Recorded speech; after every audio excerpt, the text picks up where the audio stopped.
Hello everyone. In today's video, let us discuss how to identify different ferrous metals using the spark test. Objectives. At the end of this video, you will be able to 1. Support the metals on tool rest. 2. Grind the metals on wheel face. 3. Identify different ferrous metals by spark test.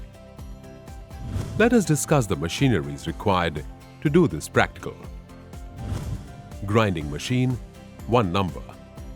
Different ferrous metal pieces are used for grinding like cast iron, wrought iron, pig iron, low carbon steel, medium carbon steel, high carbon steel, stainless steel, high magnesia steel and tungsten magnet steel, each 1 piece.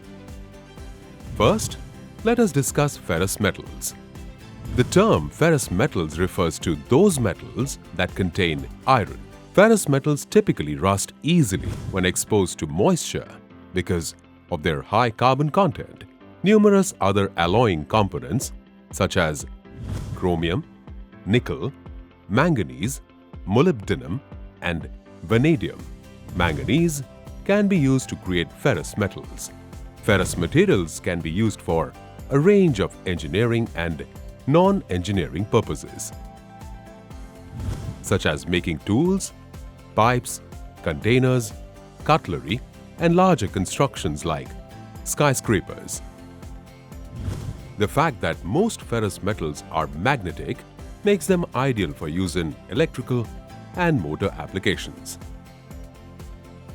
Your refrigerator door's use of ferrous metals enables you to use a magnet to attach your shopping list to it. Iron, cast iron, wrought iron, alloy steel, and carbon steel are some typical ferrous metals. Because of their tensile strength and longevity, these metals are highly valued.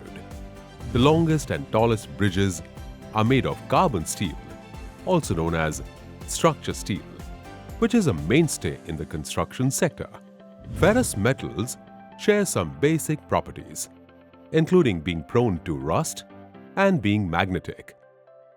The list of common ferrous metal properties include durable, good tensile strength, good electrical conductivity, low corrosion resistance, silver in color, recyclable. Non-alloy steels, also referred to as carbon steels, use carbon as the alloying ingredient. Other elements including manganese, silicon, sulfur and phosphorus are present in these steels, but their concentration is so low that they have no effect on the material's characteristics. Non-alloy steels are divided into 3 categories based on their carbon content: low, medium, and high. Each category has unique properties and processing techniques. 1. Low carbon steel.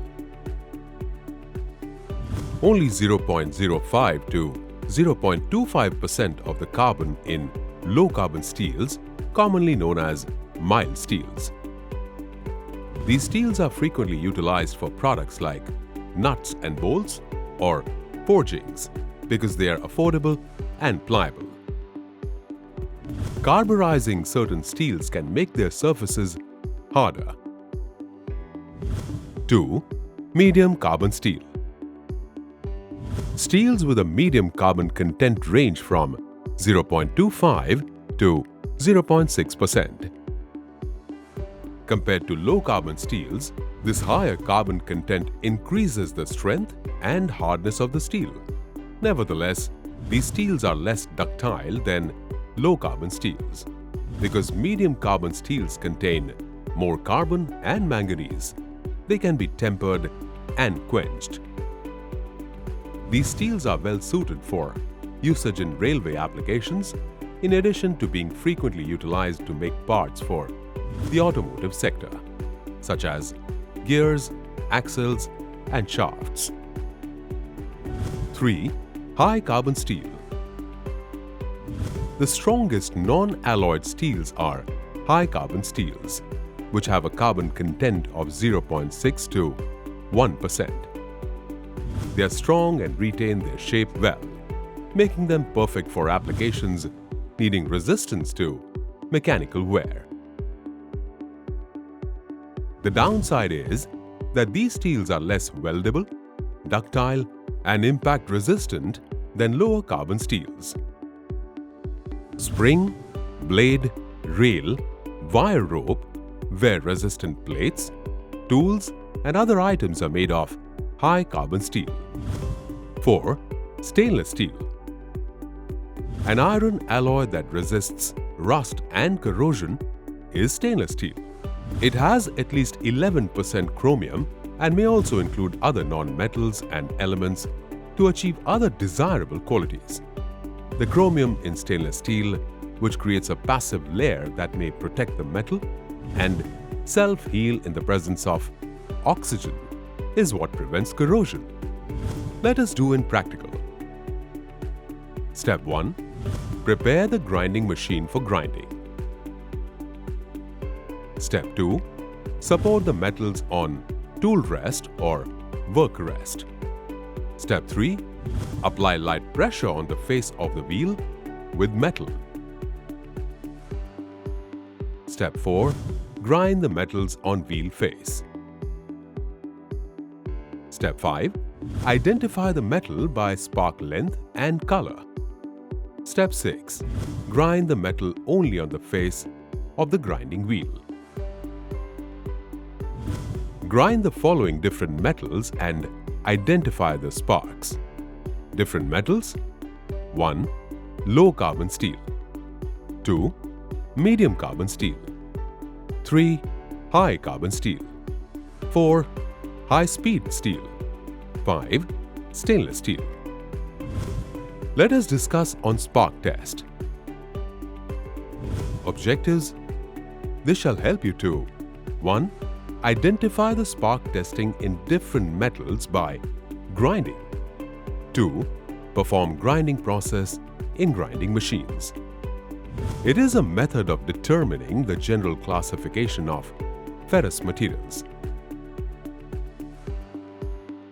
It normally entails taking a piece of metal, usually scrap, and applying it to grinding wheel to observe the sparks emitted. These sparks can be compared to a chart or to sparks from a known test sample to determine the classification. Spark testing also can be used to sort ferrous materials, establishing the difference from one another by noting whether the spark is the same or different. Spark testing is used because it is quick, easy, and inexpensive. Moreover, test samples do not have to be prepared in any way, so often a piece of scrap is used. The main disadvantage to spark testing is its inability to identify a material positively. If positive identification is required, chemical analysis must be used. The spark comparison method also damages the material being tested, at least slightly. Spark testing most often is used in tool rooms, machine shops, heat treating shops, and foundries. Process: a bench grinder is usually used to create the sparks. But sometimes this is not convenient, so a portable grinder is used. In either case, the grinding wheel must have adequate surface velocity, at least 23 meters per second, 4,500 surface feet per minute (SFPM), but should be between 38 and 58 meters per second, 7,500 to 11,500 SFPM. The wheel should be coarse and hard. Therefore, aluminum oxide or carborundum often are employed. The test area should be in an area where there is no bright light shining directly into the observer's eyes. Moreover, the grinding wheel and surrounding area should be dark so that the sparks can be observed clearly. The test sample is then touched lightly to the grinding wheel to produce the sparks. The important spark characteristics are color, volume, nature of the spark, and length. Note that the length is dependent on the amount of pressure applied to the grinding wheel.